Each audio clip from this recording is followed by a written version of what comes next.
ওই করাতটার forensic report test করে দেখা গেল যে ওই করাতটা দিয়ে আপনাদের বাড়ির ছাদের রেলিংটা কাটা হয়। থ্যাংক ইউ মেঘলা দেবী।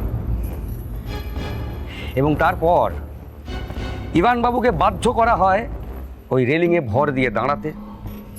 উনি কিচ্ছু না জেনে ওই রেলিংয়ের ওপর ভর দিয়ে দাঁড়ান এবং শটান নিচে পড়ে যান।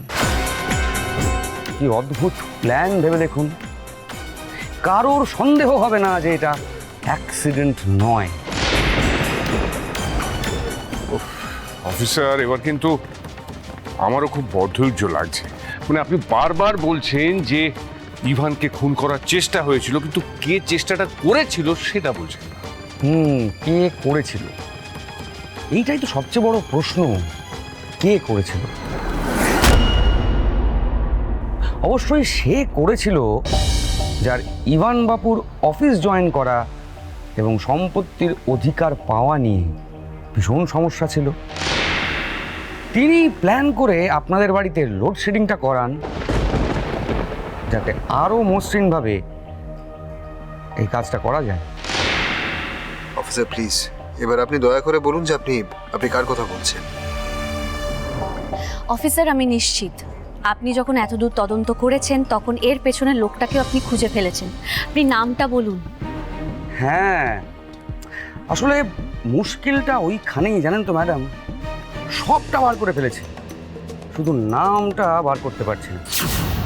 তবে চিন্তা নেই, সেটা আর কিছুক্ষণের মধ্যেই বেরিয়ে পড়বে। কি আশ্চর্য! তার নামটা বেরোবে কি করে? ম্যাজিক করে? আরে আপনি যখন থেকে এসেছেন তখন থেকে কি যে বলে যাচ্ছেন, সত্যি অফিসে কিচ্ছু বোঝা যাচ্ছে না। কিন্তু ম্যাজিক নয় ম্যাডাম, ম্যাজিক নয়, লজিক। সায়েন্স আর লজিক দিয়ে আমরা প্রমাণ করে দেব এই ঘটনার পেছনে কার হাত রয়েছে। তবে হ্যাঁ, তার জন্য আপনাদেরকে সকলকেই কষ্ট করে আপনাদের হাতের ছাপটা দিতে হবে। করাতে যে হাতের ছাপটা পাওয়া গেছে সেটার সাথে আপনাদের সকলের হাতের ছাপ মিলিয়ে দেখব। যারটা মিলবে সে দোষী। ম্যাজিক নয় ম্যাডাম, পুরোটাই সায়েন্স। তার জন্য সঙ্গে করে ফিঙ্গারপ্রিন্ট এক্সপার্টও এনেছি। আসুন মিস্টার মহাপাত্র।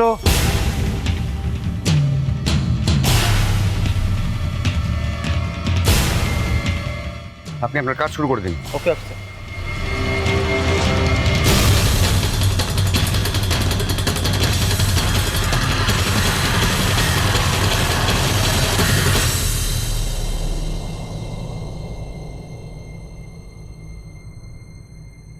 আপনারা সবাই একে একে আসুন, এখানে এসে আঙুলের ছাপ দিয়ে যান।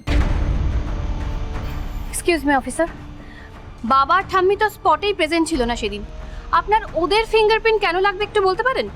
হ্যাঁ, আমি, মা আর দাদা তো সেদিনকে ঘরেই ছিলাম, আমরা তো কোথাও যাইনি। মা, তোমার তো মনে আছে, বলো না। ছাতে যাওয়া বা না যাওয়াটা এখানে ম্যাটারই করে না মহাদেবী। তার কারণ আইনের চোখে কেউই সন্দেহের ঊর্ধ্বে নন। হ্যাঁ, অবশ্য ওনাদের যদি আপত্তি থাকে তাহলে অন্য কথা। না না, আপত্তি নেই। আপত্তি আর কিসের? নিন, কিসের ছাপ নেবেন নিন। না না, আমার কোনো আপত্তি নেই। তাছাড়া আমি তো আপনাকে বলেছি যে আমি আর আমার পরিবার আপনাকে সব রকম সহযোগিতা করবে। আর শুধু আমি চাই যে আসল অপরাধী ধরা।